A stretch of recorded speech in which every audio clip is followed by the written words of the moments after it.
বসন্ত মানেই কত সুন্দর সুন্দর রঙের আবিরের খেলা। ওই দিনটা এই সুন্দর ফুলগুলোর মতো রঙিন হয়ে ওঠে। আজকে দোলের দিন। নমস্কার বন্ধুরা, ঘরোয়া কিচেনের সবাইকে শুভ দোল পূর্ণিমা। তো আজকের দিনটা আমার শুরু হয়েছিল আমি যেখানে যোগাসন করতে যাই সেই যোগাসনের ক্লাবের থেকে। আমরা কিছু মহিলারা ভোর 6টার সময় এই ক্লাবের সামনে চলে এসেছিলাম। দোল পূর্ণিমার দিন প্রভাত ফেরি করেছিলাম। তো সবাই হলুদ রঙের শাড়ি পরে, সবার মধ্যে কথাই হয়েছিল সবাই হলুদ রঙের শাড়ি পরে আসবে। প্রভাত ফেরিতে বেরিয়েছিলাম।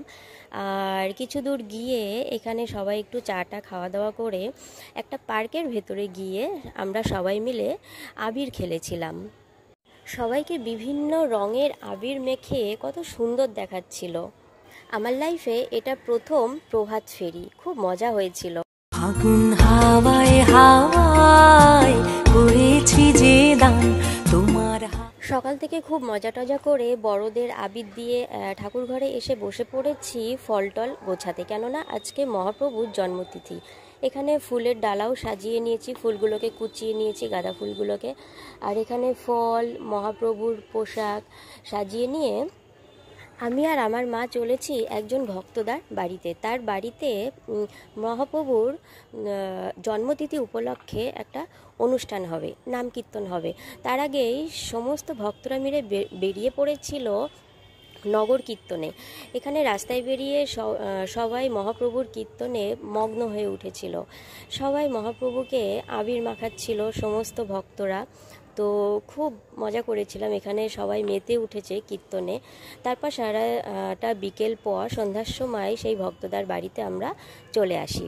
এখানে হবে এখন মহাপ্রভুর অভিষেক। ভক্তদা মহাপ্রভুর অভিষেকে লেগে গেছে।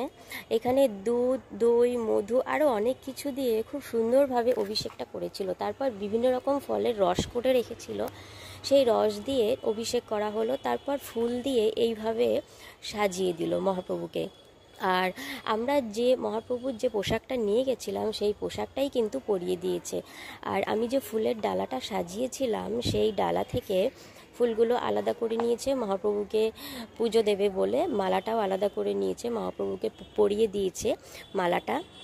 এখানে ভক্তদা পুজোয় বসে গেছে মহাপ্রভুর, উনি ওনার মতো খুব সুন্দর করে পুজো দিচ্ছে। আর এখানে আজকের দিনে সবাই, কোনো ভক্তরা অন্ন গ্রহণ করে না, ফল প্রসাদ গ্রহণ করে। তো এখানে ফলই গোছানো হচ্ছে সবাইকে দেওয়া হবে বলে।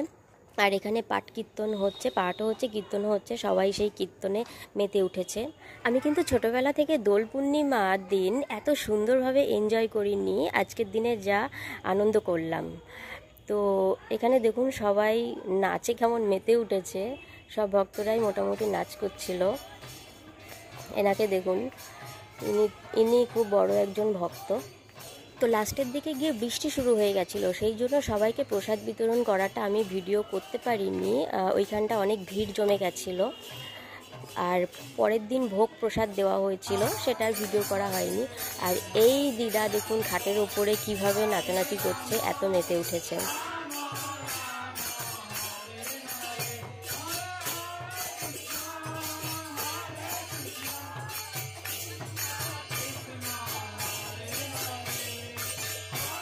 এই যে সাদা ধুতি সাদা উত্তরি পরে দাঁড়িয়ে আছেন, ইনিই হলেন ভক্তদা, ওনার নাম মন্তাদা, আমরা মন্তাদা বলে ডাকি। তো বন্ধুরা, তোমরা দোলের দিন কেমনভাবে এনজয় করেছো অবশ্যই জানিও। আর ভিডিওটা যদি ভালো লেগে থাকে একটা লাইক করে দিও, আর অবশ্যই সাবস্ক্রাইব করার কিন্তু অনুরোধ রইল। তো আজকের মতো এই পর্যন্ত, টাটা।